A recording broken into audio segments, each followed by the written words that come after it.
नमस्कार दोस्तों दुनिया के बड़े बड़े आविष्कार ना हुए होते अगर आविष्कार करने वाले को ये विश्वास ना होता कि ये आविष्कार हो जाएगा। अगर मुझे पता ही ना हो या विश्वास ही ना हो कि जो काम मैं करने जा रहा हूँ वो हो जाएगा, तो मैं उस काम को स्टार्ट ही नहीं करूँगा, कभी उसको शुरू ही नहीं करूँगा। तो दुनिया का कोई भी काम या कोई भी आविष्कार या कोई भी उत्पत्ति तब होती है जब हमें पूर्ण विश्वास होता है कि ये काम हो जाएगा। तभी तो आविष्कार करने वाले हजारों बार फेल होते हैं। थॉमस एडिसन बल्ब बनाने में कहते हैं कि 10,000 बार वो नाकाम हो गए थे, 10,000 बार, लेकिन उन्हें विश्वास था कि बल्ब बन जाएगा और बल्ब बन गया।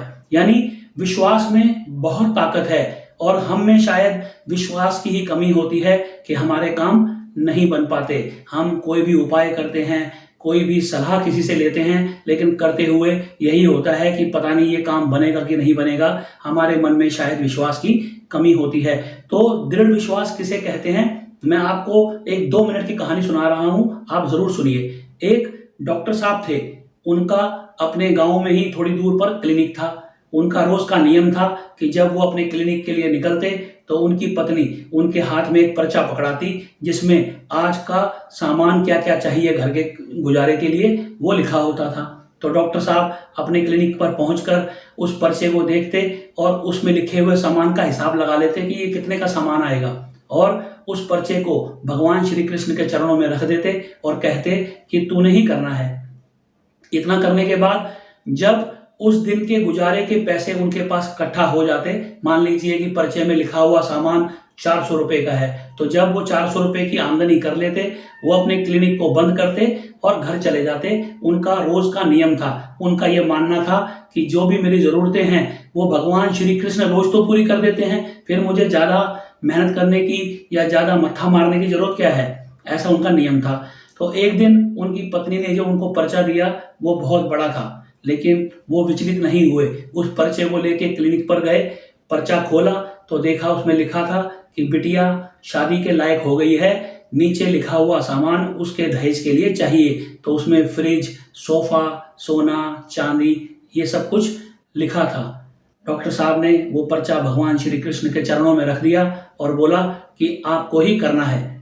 उनकी जगह कोई हमारे जैसा होता तो चक्कर खा जाता, ये सोचता कि आज ये आदमी इतना सामान कैसे आएगा, लेकिन डॉक्टर साहब विचलित नहीं हुए। उनका भगवान श्री कृष्ण में पूर्ण विश्वास था। अभी कुछ देर ही हुई थी उन्हें बैठे हुए कि एक व्यक्ति आया। उसने डॉक्टर साहब को नमस्कार किया और बताया कि मैं तो कल भी आपके क्लिनिक पर आया था, लेकिन आप जा चुके थे। डॉक्टर साहब ने कहा, फरमाइए मैं आपकी क्या सेवा कर सकता हूँ। उस व्यक्ति ने कहा कि मैं आज से 15 साल पहले आपके पास आया था, मेरे कोई संतान नहीं होती थी, तो मैंने आपसे इलाज के लिए कहा। आपने मेरी पत्नी को दवा दी और कहा कि ये दवा खाते रहिए और परमात्मा पर पूर्ण विश्वास रखिए, आपके यहाँ संतान जरूर होगी। मेरी पत्नी ने दवा खाई, भगवान में विश्वास रखा और हमारे घर एक संतान का जन्म हुआ। उसके बाद हमारा परिवार काम के सिलसिले में यहाँ से बाहर चला गया।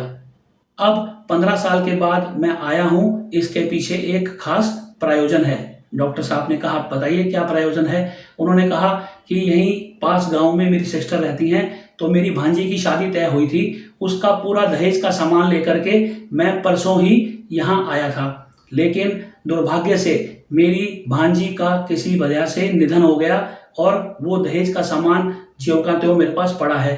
तो जब 15 साल पहले मैं आपके पास आया था तो आपके क्लिनिक पर एक बच्ची को मैंने देखा, तब आपने बताया था कि ये 6-7 साल की जो बच्ची है वो आपकी है। तो मैंने सोचा कि वो बच्ची भी अब 21-22 साल की हो गई होगी, शादी के लायक हो गई होगी, तो मैं आपसे रिक्वेस्ट करने आया हूँ कि वो पूरा का पूरा सामान आप ले लें, वो बिटिया के दहेज के काम आ जाएगा। इतना सुनते ही डॉक्टर साहब की आंखों में आंसू आ गए। उन्हें पता लग गया कि विश्वास में कितनी ताकत होती है। तो विश्वास अगर हम परमात्मा पे करेंगे ना, तो हमारे सारे काम चुटकियों में हो जाएंगे। जो चीज हमें देखने में बहुत बड़ी लगती है, परमात्मा के लिए वो पलक झपकने जितना काम होता है। तो हमें परमात्मा में पूर्ण विश्वास रखते हुए ही कोई भी उपाय करना चाहिए। उपाय ही नहीं, सभी कर्म हमें ये सोचते हुए करने चाहिए कि परमात्मा हमें इसका फल जल्द और बेहतरीन ही देगा। तो आशा करता हूं कि ये कहानी आपको बहुत पसंद आई होगी। अगर पसंद आई है तो अपने दोस्तों और अपने रिश्तेदारों के साथ इसको शेयर कीजिए। आज के लिए इतना ही। अगले वीडियो में फिर मुलाकात होगी किसी इंफॉर्मेटिव सब्जेक्ट के साथ। तब तक के लिए नमस्कार।